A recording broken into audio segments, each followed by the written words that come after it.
오늘 시장의 포인트 세 가지로 정리해드리는 앵커 브리핑 시간입니다. 오늘의 첫 번째 이슈부터 볼까요?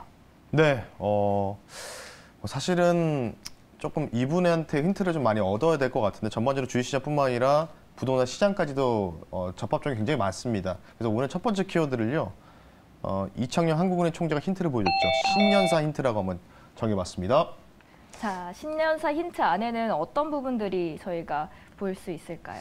사실은 이제 전반적인 포털 사이트에 검색만 하시면은 대부분 이제 그런 헤드라인만 보시면 굉장히 이창용 한국은행 총재의 그런 의지를 볼 수가 있는데, 지금 사실은 미국과 기준금리 격차가 어느 정도 상당히 벌어져 있는 상황입니다.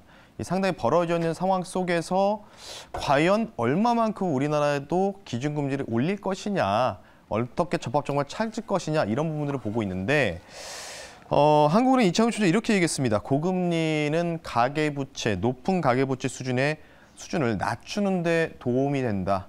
그리고 추가적으로 정교한 정책을 조합한다면 이 분위기를 좀 이끌어가서 해결할 수 있다. 이렇게 좀 묘사를 했는데요. 사실 이 고금리라는 단어를 사실 그런 한 나라의 이 통화를 관리하는 총재가 얘기하는 일은 사실 드뭅니다. 근데 작년 7월 달에도 그랬고, 취임사회 때도 그랬고, 올해 신년사에서도 고금리에 대한 이 단어를 썼다는 거는 23년도에도 마찬가지로 계속해서 긴축을 단행하겠다는 거겠죠. 지금 뭐 OECD 국가 대비해서 세계 가계부채 수준도 우리나라가 굉장히 최대 상위권에 도달해 있는 만큼 그 관련된 부분에서 이창용 한국 총재가 아마 고금리를 계속해서 지속적으로 유지할 가능성들, 그리고 금리 인상을 지금 뭐 연준도 많이 올리거든요. 많이 올리고 좀 추가적인 상승을 좀 보이고 있기 때문에 어쨌든 이렇게 되면 우리나라도 기준금리가 4%대로 진입할 수 있다는 우려감들. 사실 이것 때문에 우리나라 증시가 조금 어제 신년의 그런 첫 번째 이 출발점을 약간 좀 어그러뜨리게 만든 이런 분위기가 아니었나, 이렇게 한번 되짚어 봤습니다. 네, 고금리 유지 가능성, 그리고 4%까지도 터치할 수 있다까지 네. 정리를 해보도록 하겠습니다. 저희 두 번째 이슈도 바로 넘어갈까요? 그러다 보니까 결국은 이창용 한국은행 총재도 이 국가, 바로 미국 국가의 기준금리가 어디까지 도달할 것이냐를 굉장히 관심 있게 보고 있겠죠. 바로 그래서 2월, 3월, 5월이라고 정해봤습니다.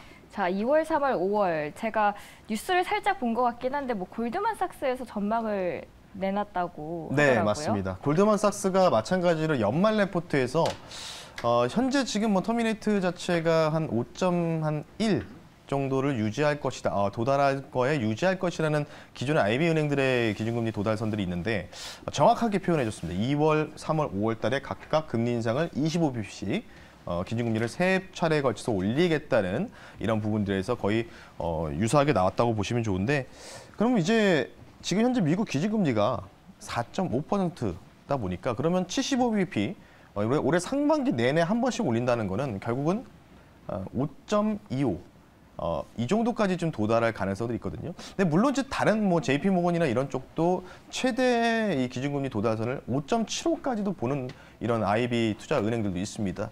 근데 이제 평균적으로 5.25 정도를 지금 보고 있기 때문에, 그러면 앞서 말씀드렸던 신년사에서도 이창용 한국은행 총재의 힌트가 나오지 않았습니까? 그렇게 되면은 5% 넘는 5.25%면 우리나라도 이 수준 3.5%에서 1% 더 추가적으로 올리면 4%대뿐만 아니라 4.5나 4.0 후반대까지도 상반기에 기준금리가 도달할 가능성이 있다. 이런 부분들을 볼 수 있기 때문에 과연 골드만삭스가 그래도 기준금리, 지수는 잘 못 맞추는데 S&P 500 잘 못 맞추거든요. 기준금리 도달선은 굉장히 정확하게 잘 맞추는 은행이기 때문에 관련된 부분도 한번 브리핑해 드렸습니다. 자, 그러면 저희 첫 번째 이슈 그리고 두 번째 이어서 금리 인상 관련한 내용으로 준비를 해드렸는데, 세 번째는 조금이나마 좀 희망이 되는 이야기가 나왔으면 하는 마음이 있는데 바로 열어볼까요? 네, 바로 세 번째는요. 다들 공감하실 수밖에 없는 키워드입니다. 바로 극강의 난이도. 이렇게 한번 정해봤습니다. 사실 전반적으로 보면은 긴축, 고금리 계속해서 유지되고 더 도달할 것이다. 이런 부분들이 결국은 돈의 유동성의 흐름과 맞물려 있기 때문에 극강의 난이도가 있는데, 사실 저는 사실 이제 증시 자체가 너무 사실 뭐 이전에 6월 달과 9월 달 같은 경우에는 증시 자체 급락 나왔잖아요. 근데 이제 배당락 이후부터 우리나라 증시도 지금 급락이 좀 나오고 있어요. 근데 그 정도 대비해서 각도로 봤을 때는 그렇게 많은 뭔가 급락 분위기는 아니었었습니다. 근데 지금 시장 분위기가 어떤 거냐면 질질질 흐르는 분위기. 그래서 사실은 저도 이제 주변에 이런 또뭐 운용사라든지 이쪽에 좀 선배들하고도 얘기를 하다 보면 정말 이번 시장 쉽지 않다. 다시 한번 느꼈다라고 얘기를 많이 하거든요. 지금 뭐 하고 있냐면 지금 제가 카운팅을 한번 해보니까요. 지난번에 그 배당락일 달 우리나라가 이제 어느 정도 평균적으로 2% 정도의 배당이 좀 주어지기 때문에 배당락에 대한 부분들로 인해서 어느 정도 쇼커버라든지 이런 기관 금융 투자들이 이런 매수 물량들이 매도 물량은 어느 정도 나올 거라는 예상을 했었습니다. 근데 그 물량을 외국인들이 받지 않았어요. 오히려 같이 던져줬습니다. 셀링이 나왔다는 거죠. 그래서 지금 통계를 내보니까 기관과 금융투자가 배당락 단기 트레이딩, 배당락을 받기 위해서 3조 2천억 정도를 매수가 들어왔는데 현재까지 한 4거래일 동안요. 2조 9천억 정도를 매도를 했습니다. 그러면 한 3천억 정도가 남아있다는 거죠. 그러면 오늘까지도 나올 수 있는 가능성이 있다는 거겠죠. 그래서 배당락 이후 계속 연일 지금 우리나라 증시가 흐르고 있는 장시기 때문에 이 배당락, 그래서 오늘까지 만약에 3천억, 4천억 정도의 물량이 나온다면은 과연 여기서 올라갈 수 있을 건가? 근데 쉽지는 않아 보인다. 상반기에는 그런 부분들은 계속해서 말씀드리고 싶지만 어쨌든 신년이기 때문에 개인적으로 오늘 이제 미국 시장도 이제 개장을 이제 하고 있지 않습니까?